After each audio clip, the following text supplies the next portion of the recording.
Quando você começar a ler esse livro, quando você lê esse livro, as verdades de Deus começam a ser apresentadas para você.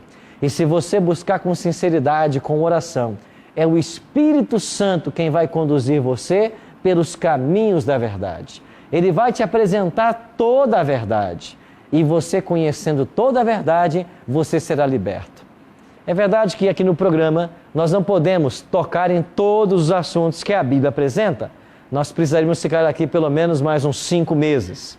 Quantos assuntos temos ainda para estudar? A palavra de Deus é inesgotável. Quantas verdades a revelar. Mas ao falarmos sobre o Espírito Santo, nós descobrimos que quando Ele nos conduz, acontece uma mudança prática em nossa vida, em que as pessoas testemunham da obra dEle. Que mudança prática é essa? Gálatas 5, 22 e 23. Adiante um pouquinho a leitura da Bíblia, ou das páginas da Bíblia, Gálatas capítulo 5, versos 22 e 23, página 157. Página 157 do Novo Testamento. Gálatas 5, 22 e 23. Qual é a evidência de que uma pessoa recebeu o Espírito Santo? E aqui eu vou tocar um ponto delicado. Alguns estão ensinando por aí que quando você recebe o Espírito Santo, a consequência natural disto é você falar línguas estranhas. Isso não é bíblico. A evidência de que alguém recebeu o Espírito Santo não é falar línguas estranhas. E eu vou explicar melhor isso. Mas sabe qual é a evidência de que alguém tem o Espírito Santo? Gálatas 5, 22 e 23 responde. Paulo diz assim aos Gálatas: mas o fruto do Espírito é amor, alegria, paz, longanimidade, benignidade, bondade, fidelidade, mansidão, domínio próprio. Contra estas coisas não há lei. Qual é a evidência de que uma pessoa tem o Espírito Santo na vida dela? A pessoa se torna amorosa, bondosa, pacificadora. Ela se torna uma pessoa com domínio próprio. Todas as qualidades que aqui aparecem, que na realidade são os frutos do Espírito, são vistos na vida da pessoa. Esta é a evidência de que alguém recebeu o Espírito Santo. Sim, Marcelo. E como ouvir mais claramente a voz do Espírito Santo? Como eu posso ouvir claramente mais o Espírito Santo? Nós vamos para o intervalo comercial e assim que voltarmos, vamos responder a sua pergunta e vemos um outro detalhe que nós já mencionamos, que é a respeito das evidências do Espírito que eles pregam, que eu tenho que falar língua estranha. Fique com a gente, já voltaremos no próximo bloco.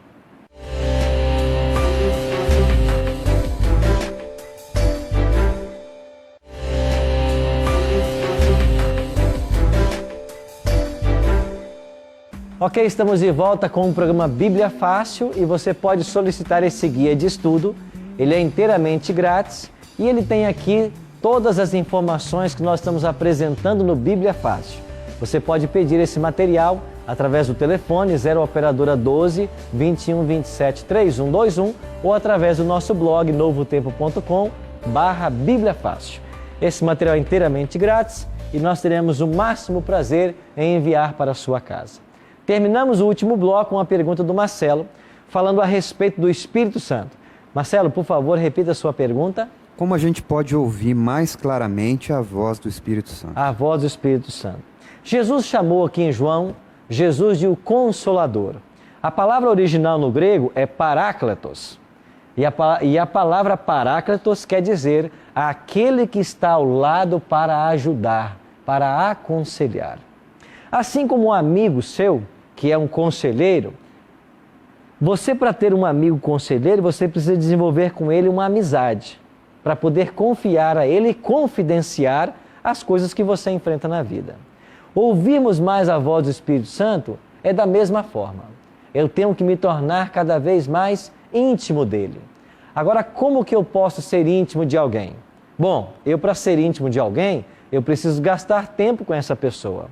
Gastar tempo conversando com ela, fazendo coisas com ela, quem sabe viajando, praticando um esporte. Então, desenvolvendo amizade com essa pessoa. Com o Espírito Santo não é diferente. E Deus, para que nós nos relacionássemos com Ele, criou duas grandes avenidas. A primeira avenida que Deus criou para o nosso relacionamento com Deus é o estudo da Bíblia. Todas as vezes que eu abro esse livro, é o Espírito Santo que está falando comigo. A revelação de Deus está contida aqui.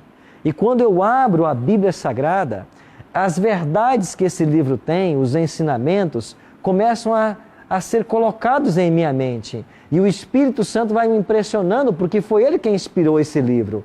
Então assim eu começo a ouvir mais claramente a voz dEle. Então o primeiro segredo é ler bastante esse livro. O salmista diz de que esse livro é lâmpada para os nossos pés e é luz para os nossos caminhos. O profeta diz, achadas as tuas palavras, logo as comi, no sentido de que ele se apegou à palavra. O conselho é que nós devemos meditar na palavra do Senhor. Dê uma olhadinha no Salmo 1, que é um salmo muito bonito. E esse salmo diz algo que é uma grande verdade na busca pela amizade com o Espírito Santo. O Salmo 1 fala sobre os justos e os ímpios. Página 380 do Velho Testamento. Página 380 do Velho Testamento, Salmo 1. Dê uma olhadinha no verso 1 e no verso 2. Bem-aventurado o homem que não anda no conselho dos ímpios, não se detém no caminho dos pecadores, nem se assenta na roda dos escarnecedores. Antes o seu prazer está onde? Na lei do Senhor. E na sua lei faz o quê? Medita de dia e de noite. A primeira avenida que Deus criou para a amizade com o Espírito Santo é meditarmos na lei do Senhor. A lei aqui é uma expressão do salmista não apenas para a lei de Deus, mas para a Torá, os 5 livros de Moisés, que era o que eles mais conheciam quando os Salmos foi escrito. Trazendo para os nossos dias, é meditarmos na palavra do Senhor. A segunda avenida que Deus criou para criarmos mais intimidade com o Espírito Santo tem a ver com a oração. E veja, Jesus sendo Deus, nunca deixou de lado a oração, nunca menosprezou a oração. Quando nós lemos os evangelhos, Mateus, Marcos e Lucas, várias vezes o texto sagrado diz assim, era alta madrugada e Jesus se retirou para orar. Às vezes passava a noite inteira em oração. Então Jesus era um homem de oração. Nós também devemos ser pessoas de oração. Então quando nós lemos a palavra, Deus fala conosco. Quando eu oro, eu falo com Ele. Então a oração, como Ellen G. White definiu, é o abrir o coração a Deus como a um amigo. Isso é oração. Algumas pessoas dizem assim, eu não sei orar. Como é que ora? Orar é abrir o coração a Deus como um amigo. É parar para conversar com Ele. Contar para Ele tudo o que passa na minha vida. Então é assim que a gente desenvolve amizade com o Espírito Santo. Quando nós temos o Espírito Santo, nós produzimos na vida os frutos do Espírito. E por que alguns falam que a evidência de se ter o Espírito é o dom de línguas? Eu queria rapidamente falar um pouquinho sobre isso, porque esse é um assunto muito controvertido nos dias atuais. Então eu convido você a abrir a sua Bíblia em Atos capítulo 2. E eu queria apenas tirar algumas lições de Atos capítulo 2. Atos capítulo 2, versos 1 a 4, registra o momento em que o Espírito Santo desce sobre os discípulos e é a primeira ocorrência no Novo Testamento sobre o falar em línguas. Não em línguas estranhas, falar em línguas. Olha o que diz o versículo 2. De repente veio do céu um som, como de um vento impetuoso, e encheu toda a casa onde estavam assentados. E apareceram distribuídas entre eles línguas como de fogo, e pousou sobre cada um deles. E todos ficaram cheios do Espírito Santo, e passaram a falar em quê? Em outras línguas, segundo o Espírito lhes concedia que falassem.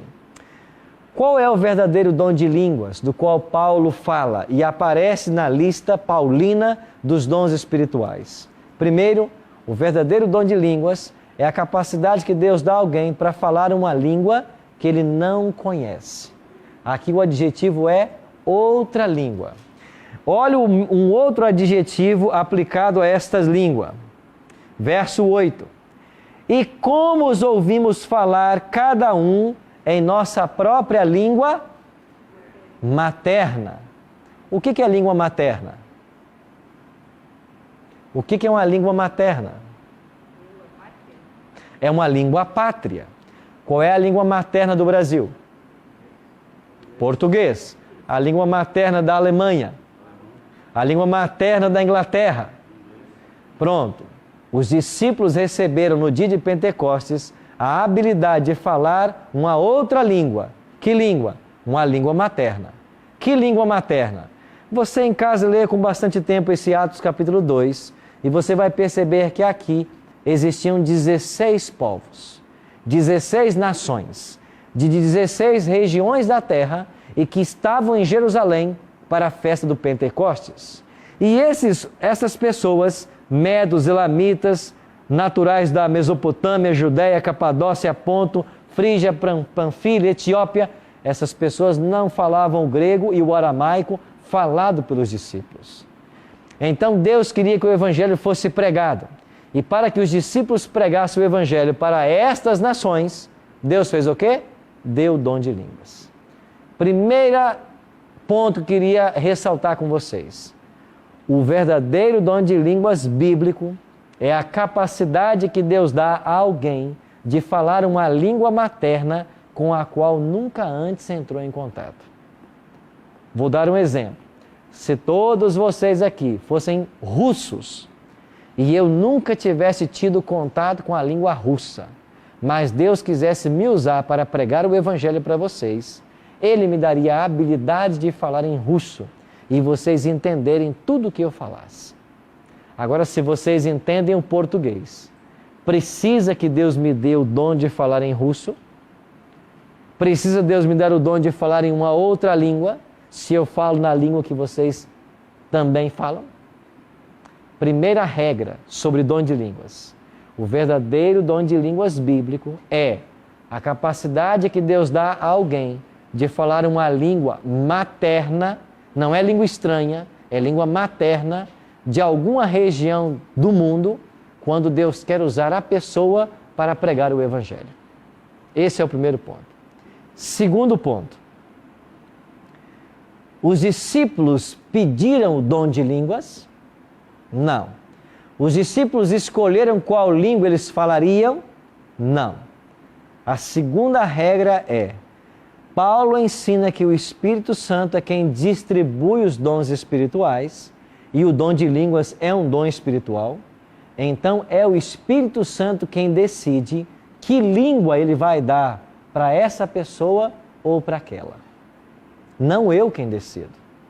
Se é o Espírito Santo quem distribui o dom, e Paulo é claro em dizer que alguns têm estes dons, outros têm aqueles dons, eu não posso pretender que todos na igreja falem em línguas. Porque se eu pretender isso, eu estou ocupando o papel do Espírito Santo.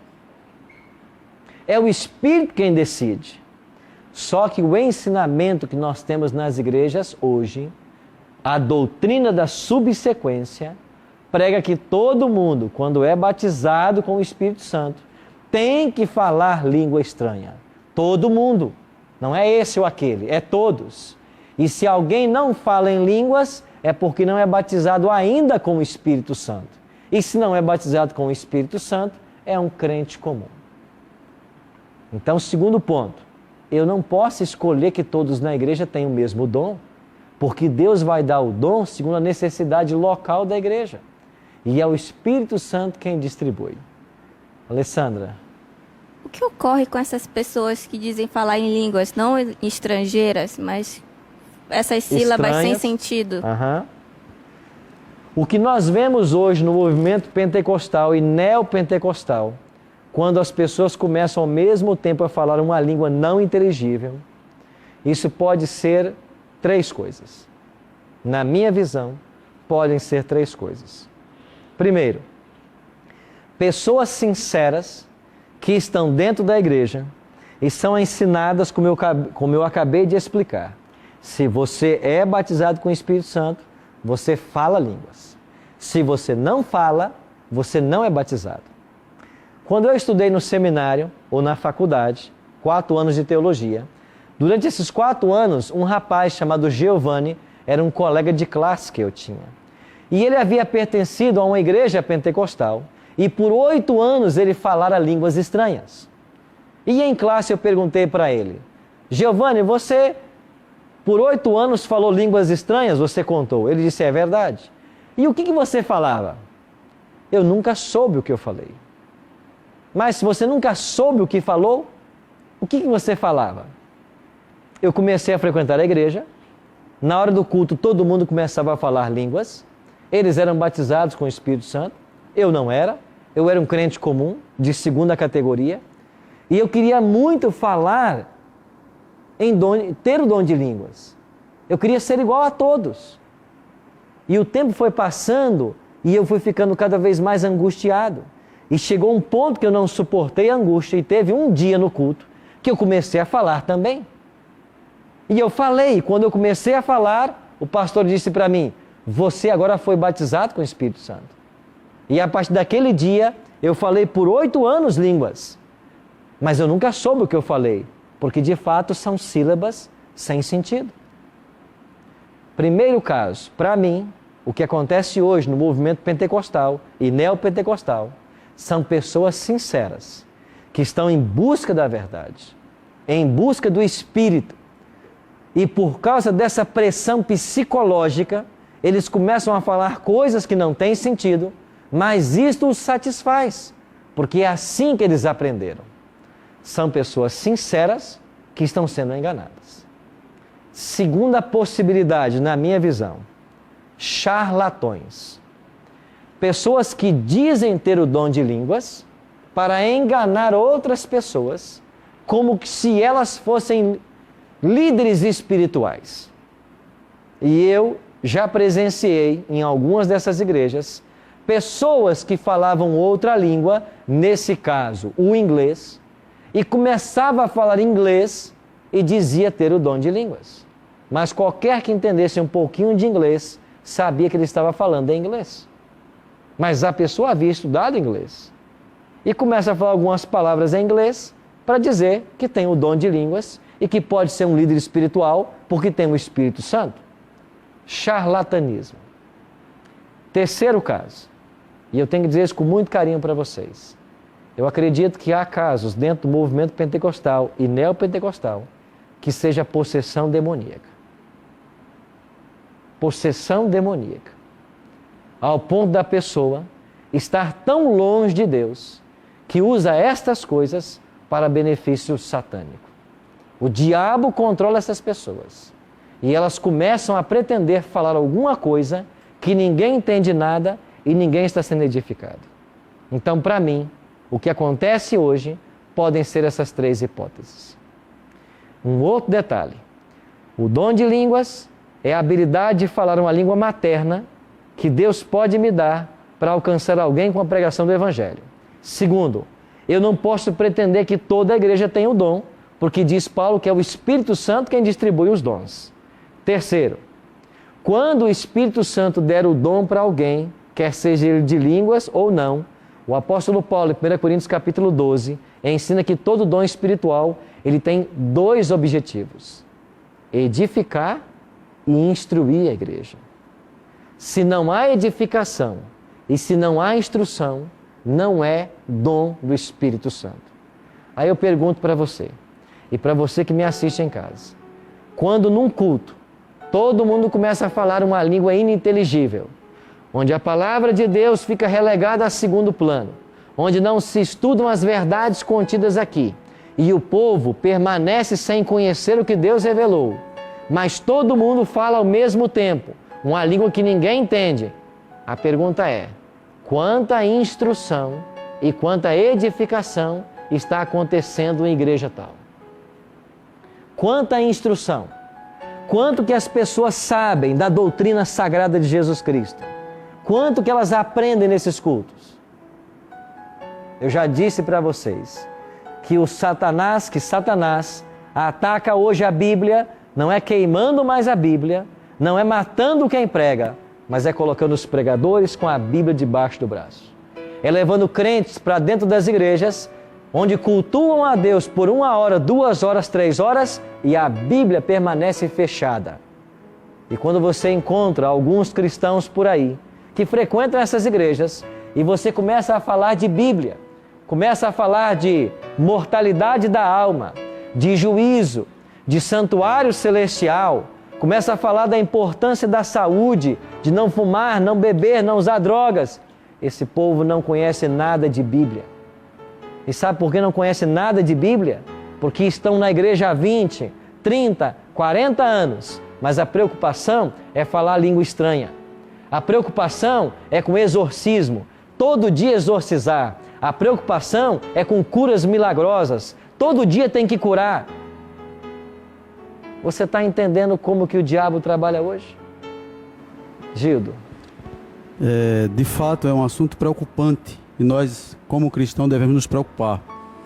Eu, como membro de uma igreja pentecostal, já tive o privilégio de, após batizado nas águas, falar em línguas. Eu pude ter esse privilégio. Não que a igreja em algum momento me incentivou ou mandasse eu pronunciar, porque nós levamos a Bíblia com seriedade. A experiência que eu tive foi maravilhosa, foi magnífica. Mas, graças a Deus, que temos na igreja a intenção e o desejo de que cumpra-se na vida dos seguidores de Cristo, João capítulo 15, para que todos sejam amigos de Jesus, que façam aquilo que Jesus fez. Infelizmente, muitas igrejas, é verdade, incentivam e empurram ou ignoram a palavra de Deus e observam todos os escritos do Novo Testamento, principalmente com falar em línguas, que Paulo deixa para a igreja, que Jesus deixou para a igreja. Mas Paulo nos adverte que devemos, no capítulo 14 de 1 Coríntios, seguir o amor e procurar com zelo os dons espirituais, mas principalmente o que profetizeis, ou seja, a proclamação do evangelho, sim. Em primeiro lugar, eu nunca me preocupei em querer ou deixar de querer falar em línguas. Um determinado dia, num culto abençoado, Deus me deu este privilégio. Não foi nenhum problema de psique, não foi nenhum problema de nada que eu estava passando, mas foi uma experiência maravilhosa. E já vi exemplos de pessoas sendo usadas por Deus para falar em línguas. Inclusive, eu já disse ao pastor que eu estava terminando a minha graduação. E a pessoa que foi usada por Deus em falar em línguas, eu não sei se naquele momento havia nenhuma pessoa que falasse latim. Mas ela falou em latim, glorificando a Deus. Só isso e nada mais. O certo é, obrigado Gildo por sua participação, o certo é que nós temos que nos voltar mais para a Bíblia. Porque se nós não nos voltarmos para esse livro e estudarmos, mesmo os eleitos, disse Cristo, poderão ser enganados. Nós não podemos aceitar essa história de querer impor certas doutrinas que não estão na Bíblia, de querer nos ensinar coisas que não estão na Bíblia, ou muitas vezes gastarmos tempo e tempo com outras coisas que não estão na Bíblia e ignoramos o livro de Deus. Então, meu apelo para vocês hoje é que, de fato, nós permitamos que o Espírito nos conduza. E quando o Espírito de Deus se manifesta, como o profeta lá disse, o Espírito não estava num trovão, o Espírito não estava num barulho, o Espírito, disse o profeta, estava numa voz mansa e suave, que o profeta ouviu muito bem. É isso que deve acontecer. Quando o Espírito Santo tomar conta de alguém, ele não joga essa pessoa no chão, ele ergue essa pessoa. Não existe essa história de o Espírito Santo tomar você e jogar você no chão. A Bíblia não tem isso. O que joga no chão é o demônio.